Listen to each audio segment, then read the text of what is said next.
Thanks for staying with us here on the Joy News channel. Call it a war of words and you wouldn't be far from right. But the multi-choice saga is turning out to be much more complicated than we know it. The Communications Minister a couple of hours ago indicating that he is resolving that going forward a shutdown would be the only option for multi-choice, giving that confrontation over whether or not the South African company will be willing to reduce their utility charges. Over the last few hours, a lot has happened, with the minister himself announcing that there was supposed to be a committee set up to work on the reduction of prices in the next 14 days. But that is turning out to be a whole different story, with multi-choice issuing a statement and backtracking, as some would say, that they have not, first of all, committed to any form of engagement in the form of reduction of prices going forward. Is the reason for which many are concerned about the possible implications for our diplomatic ties between Ghana and the Republic of South Africa. The Communications Minister himself confirming to us days ago on the Super Morning Show that he's had calls already from Pretoria. So how is this likely to ruffle the conditions and the smooth relations we've enjoyed with the people of South Africa, and how can we weather the storm diplomatically?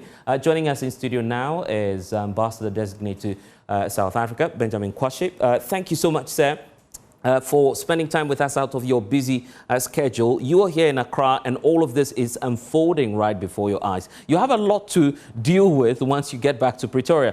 Let's start off with the announcement coming from the minister. The minister is resolving now that a shutdown of multi-choice would be the only way out. But we understand Pretoria is not happy about these developments.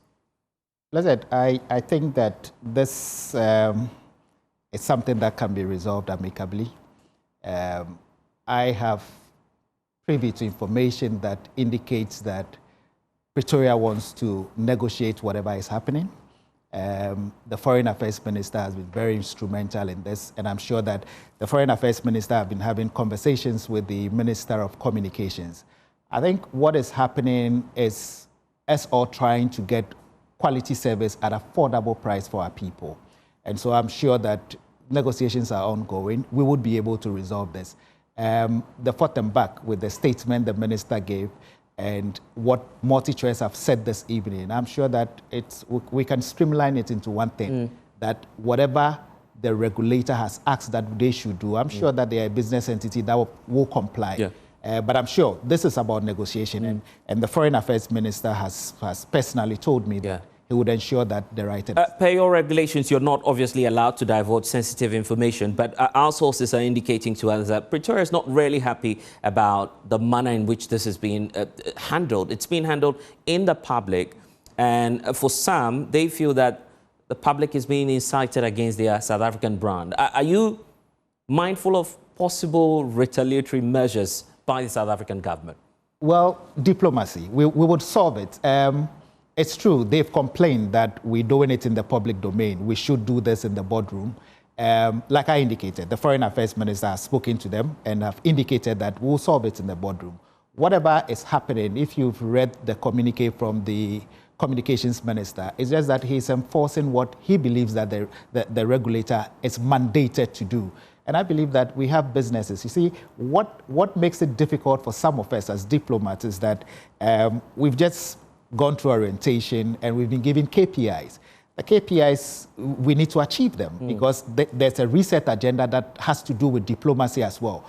And I believe that ambassadors are supposed to go out there, get people to come and invest in the country and all of that. So when it happens like that, it becomes a bit challenging. But I can assure you that the President John Dramani Mahama, we know, and his administration, I am sure that in the days and weeks to come, we'll get... Why is it difficult for anyone in government to just ask the Communications Minister to at least tone down?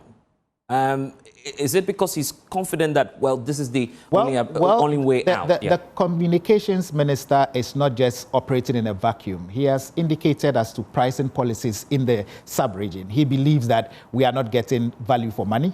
He believes that we are paying more than we are getting. And I think that the first communique that came from multi-choice, they also indicated that there are certain operational costs that they are incurring. That is why it's going to be difficult. In fact, in their first release, they indicated that they were going to consider reducing prices, but not under the time frame that the Minister of Communication has given. But I believe also that the Minister of Communication also believed that over the years, they've been able to take more and have given us not the kind of service that we want. I think that the Communications Minister, we all know him, he wants to enforce the law, and I believe that we'll go to him and passionately appeal with him that this is the Africa we want. This is the trade we want among ourselves. You see, the good thing is that when he did it with MTN, quickly it was resolved. MTN also has got its roots from South Africa, and it was resolved. So I can tell you confidently that South Africa is not happy to have a trade war with us when it comes to MultiChoice. They want to get this resolved, and according to what the minister is saying, I'm sure that we'll get it Some resolved. say we shouldn't even worry as Ghanaians, because whatever the case, MultiChoice is exiting the Ghanaian market. Canal Plus will be the ones on board, and that will present us with new opportunities. Is there more to it in terms of investment? Because some would say MultiChoice is going anyway. Well, and so that is where we are looking at the diplomatic aspect of it, so that even if they are going, they don't go bitter. They don't think that their businesses were not appreciated in Ghana. I'm saying that MultiChoice, you and I know that MultiChoice, I remember when I was having this discussion at home, I was told that if MultiChoice is gone, how do you watch your soccer on EPL and others? But I think that the interests of the Ghanaian people come first. The interests of the South African business people also comes first. We would need to marry the two and ensure that we do what is right for both parties. The minister believes, and I also believe, that MultiChoice has indicated that it's true, we'll have to do a reduction, but not under the framework that we have now. How do we solve it? We need to sit down and ensure. Some say this was avoidable, and it's happening because you, the diplomats, have not intervened as you should. No, like I indicated, the Foreign Affairs Minister has done behind the scenes. I know what he has done in all of this. He has worked extra time to ensure that the South Africans come on board and come on board properly. He has also indicated to the South African authorities that we are not in a war with you. We just want the right thing to be done. And knowing the Honorable Okujetua Blakwa, once he's in there, we will get a solution together with the Communications Minister. There are other South African brands here, and from what we're doing, investor sentiment should be also in the mix. So between the people of Ghana and the concerns they have and investor sentiment, where are your priorities lying now as a government? Because it's quite difficult for you. You have an election to win, you have a grassroots or a base to satisfy.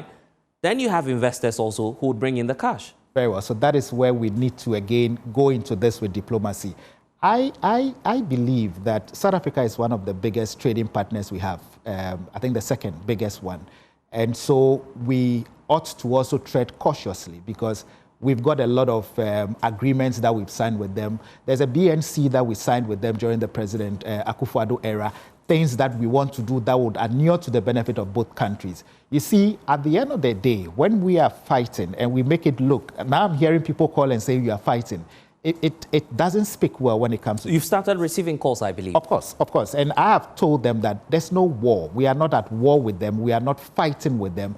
South Africa is a big economy. Whether we like it or not, South Africa it's an economy that we need to learn from. So in everything that we do, let's be cognizant of the fact that there's trade between the two countries. Let's do it in a way that will not inure to the benefit of one person and then to the detriment of the other. If it happens that way, then that is where we are going to have challenges when it comes to this Africa Continental Free Trade Agreement and others that we want to sign. We want to see Africa trade among itself. And I think that South Africa is a shining example that we don't need to go into. Yeah, if you're putting this on a scale, in fact, Ghanaians appear to be in support of the minister, yes. A reason for which he's doing what he's doing.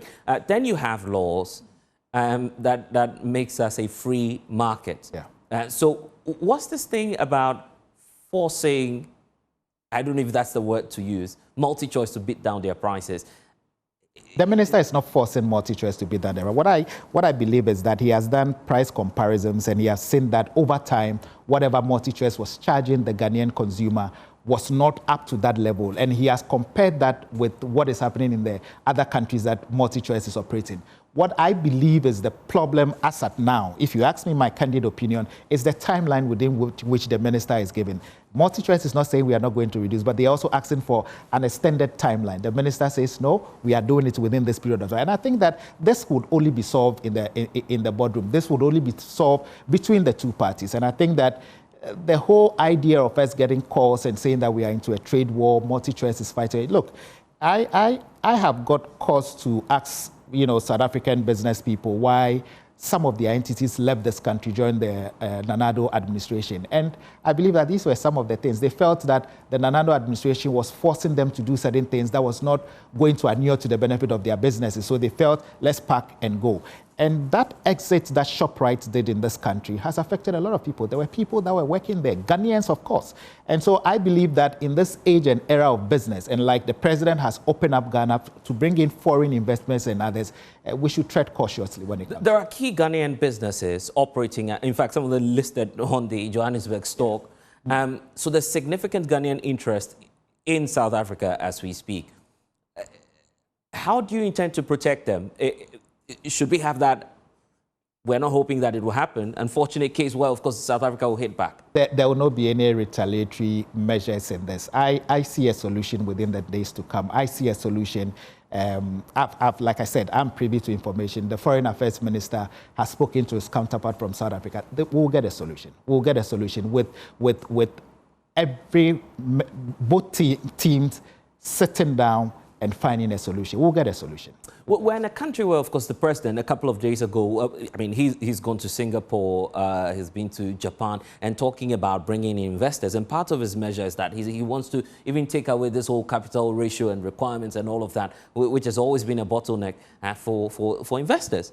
So with this happening, would that not be a disincentive to the entire world for many more to say, Ghana might not be that destination for us? Well, like I indicated, it's the same thing that we are saying here. The minister has taken a position. It's a position that every Ghanaian wants him to take.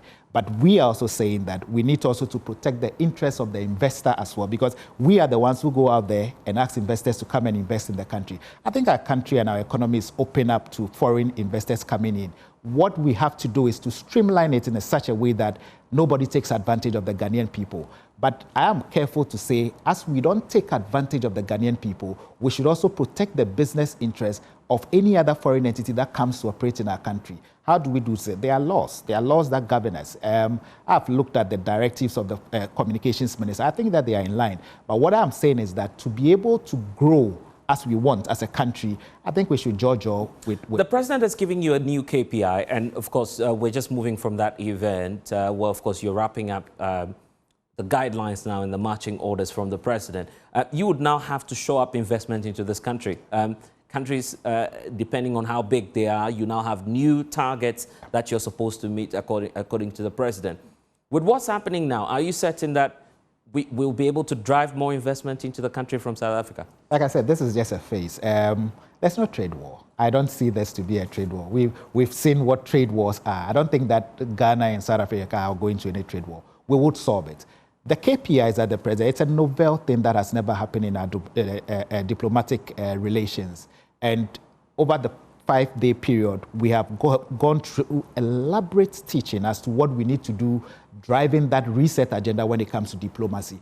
Part of it, and what President John Dramani Mahama wants, is for us to bring in investors. But President Mahama is saying that the era of you as a diplomat going to be begging with cups in hand, it's over. We negotiate and ensure that the interests of both countries are aligned for the mutual benefit of their citizenry. I believe this is a test case for us as diplomats. I got another colleague, ambassador, sending me a message and saying that she doesn't wish to be me. But I believe that we'll be able to solve it. That is what President Mahama wants us to do. That is what the Honorable Minister for Foreign Affairs wants us to do. And he's going to show leadership. Together with the Communications Minister, Blessed, I can assure the good people of Ghana that we'll get a solution to this impasse very soon. Finally, speaking about the president, how concerned is he about the situation? And would you want him to come in now? Well, I think that the Foreign Affairs Minister, together with the Communication Minister and their partners in South Africa, are trying to get a solution to this. I can tell you that our president is a listening president, and I'm sure that he would also intervene if the need is there for him to intervene. But I believe that with the points that we've gotten to, Blessed, there's no trade war. I want to reiterate that point, that there's no trade war. It is just that we need to all come to the negotiating table and ensure that nobody loses and ensure that nobody wins. What happens should be beneficial to the Ghanaian people. And if you've read the Honorable Communications Minister's statement, he keeps on indicating that he's doing this for the Ghanaian people. I'm a Ghanaian first and foremost before being a diplomat. What I know is that in fighting for our interests, we should also fight for the interests of the people that bring in this investment. They've named costs, they've named some of their contribution towards the Ghana Tourism Board, they've named some of piracy, anti-piracy laws and others. So they are also giving us reason to sit with them and negotiate, because they are also losing at a certain point. And I believe that at the end of the day, the Ghanaian people first, and we should ensure that we protect the interests of the South. Just a hypothetical question before we go. If Sam George, the communications minister, proceeds to shut down Multichoice, would that affect our relations with South Africa? If you want me to give you a very honest answer, it will, in a way. So we would avoid that. We would avoid that. I'm sure that, like I've indicated, the minister will just be following the law. And so I don't want to say the law is the law, but what I want to say is that there will be cool heads. We would sit at the table, we would negotiate. The Foreign Affairs Minister has led the process so far. Like I said, he's spoken to his counterpart on the other side, and they are... You're using fine diplomatic language, but on social media right now, there's heated exchange and argument between Multichoice and the Communications Minister. He's bent on shutting down Multichoice if the prices do not come down. I would beg the Communications Minister and say that let's solve this thing amicably. He's right. He's protecting the interests of the Ghanaian people, but we can be able to resolve this nicely. Any final words to those who are in South Africa now and are wondering what exactly is happening, including Ghanaians as well in the diaspora? Well, they've called, they've asked that, is this going to affect us? In times past, when this thing happens, there are retaliatory actions from the South African side as well. Then you hear this xenophobic attacks and others. I believe that we don't want to go through that again. I believe that as a country, we've grown past that. And so I want to assure the Ghanaian community in South Africa, I want to say that there's no trade war. The Honorable Sam George is not fighting with anybody. What he's trying to do is to ensure that the law is respected. And what we are saying is that as diplomats, under the leadership of the Foreign Affairs Minister, would be able to bring the two sides together so that we get an amicable solution. Hi, Commissioner Benjamin Kwashi, thank you so much for your time. And we hope that you get a smooth sailing when you get back to Pretoria, because it's going to be hot in there. It will be, but we'll get through it. We'll get through with it. We'll use our diplomatic channels to be able to ensure that the right things are done. Thank you for talking to us.